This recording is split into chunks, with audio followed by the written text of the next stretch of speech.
আলহামদুলিল্লাহ, সকল প্রশংসা আল্লাহ তাআলার, যে আল্লাহ রাব্বুল আলামিন আমাদেরকে দয়া করে, মায়া করে, ইহসান করে আল্লাহ তাআলার সর্বশ্রেষ্ঠ জীব আশরাফুল মাখলুকাত মানুষ হিসেবে দুনিয়াতে প্রেরণ করছে।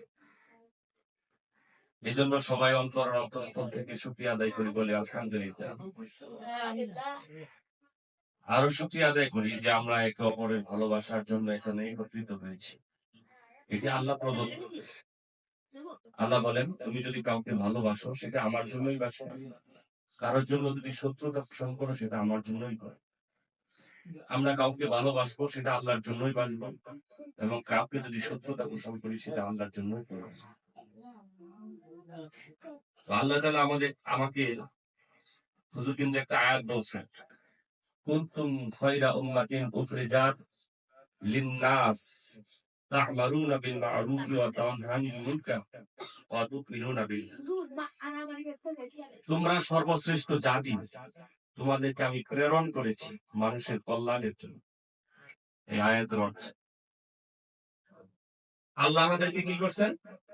প্রেরণ করছেন। আমরা এমনি আসিনি, আমাদেরকে আল্লাহ তাআলা প্রেরণ করছেন। কোন এক আয়াতে আল্লাহ বলছেন যে তোমরা সর্বশ্রেষ্ঠ জাতি, আবার মানুষকে আল্লাহ শ্রেষ্ঠ বলেছেন। তো এখানে প্রেরণ করার কথা কেন বলা হয়েছে? দায়িত্ব দিয়ে পাঠাইছে, দায়িত্ব। সেই দায়িত্বটাকে পরবর্তী আয়াতে বলছে, তা'মারুনা বিল মারুফ ওয়া তানহাউনা আনিল মুনকার, তোমরা সৎ কাজের আদেশ করবে এবং অসৎ কাজের নিষেধ করবে। এই সৎ কাজের আদেশ এবং অসৎ কাজের নিষেধ, এটি এর আগেও একটা ভিডিও আপনারা দেখেছেন। আমি কিন্তু একটা পুলিশদেরকে নিয়ে একটা ভিডিও করছিলাম, যে পুলিশরাই সর্বপ্রথম জান্নাতে যাওয়ার অধিকার না, যদি সে প্রকৃত পুলিশ হয়। কারণ পুলিশের উপরে যে দায়িত্ব অর্পিত সেটা দুষ্টের দমন, শিষ্টের পালন। এই আয়াতের মধ্যে আছে, তোমরা সৎ কাজের আদেশ করো এবং অসৎ কাজের নিষেধ করো। এই দুষ্টের দমন, শিষ্টের পালন, এইটা পুলিশের যদি মূল প্রতিপাদ্য হয়, তাহলে পুলিশ যদি তার দায়িত্ব কর্তব্য পালন করে, তাহলে সর্বপ্রথম জান্নাতে যাওয়ার অধিকার পুলিশেরই আছে। কারণ একজন আলেম মঞ্চে বসে শুধু বক্তব্য দিতে পারে, কিন্তু আদেশ করতে পারে, নিষেধ করতে পারে না।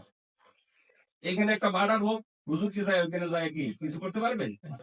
এখানে একটা অন্যায় হোক, দর্শন হোক, রাহাজানি হোক, হুজুর যায় কিছু করতে পারবে না, কিন্তু আদেশ উপদেশ শুধু শোনাই দিতে পারে। কিন্তু পুলিশ প্রত্যক্ষভাবে সেই আদেশ পালন করতে, বলতে পারে এবং নিষেধ করতে পারে। সেই দায়িত্বটা কিন্তু পুলিশের উপর অর্পিত। তাহলে পুলিশ যদি তার সঠিক দায়িত্ব পালন করে, তাহলে সর্বপ্রথম জান্নাতে যাওয়ার অধিকার পুলিশেরই রয়েছে। এবং এই আয়াতের মর্মার্থ সেটাই বলি। তাহলে আমি সেই আয়াতকে সামনে রেখেই আমি যেখানেই যাই, আমি মনে করি আমি হিজরত করছি, আমি চাকরি করছি না।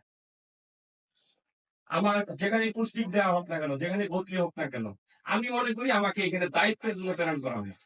কি দায়িত্ব? মানুষকে সৎ কাজের আদেশ করা, অসৎ কাজের নিষেধ করা। ছোট্ট একটি কার্যকারী দিয়ে আপনাদেরকে বিলম্ব করবো, বাচ্চারা অনেক কষ্ট করছেন।